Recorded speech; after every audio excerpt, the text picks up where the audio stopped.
Pika 9, projekt ligji për barazinë gjinore. Ky akt kërkon shumicë të thjeshtë votash.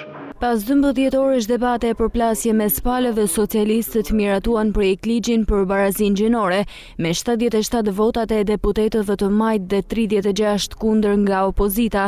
U miratua ligji që ngjalli debate të forta në seancën plenare.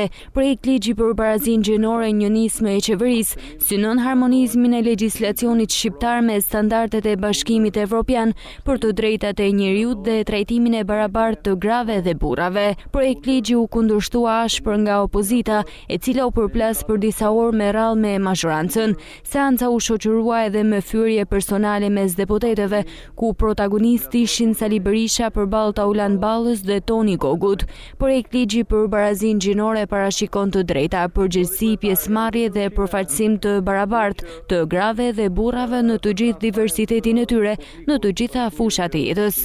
Përtej debateve, opozita dhe mazhoranca u bën bashk duke miratuar me 105 vota pro ngritjen e komisionit të posaçëm për reformën zgjedhore.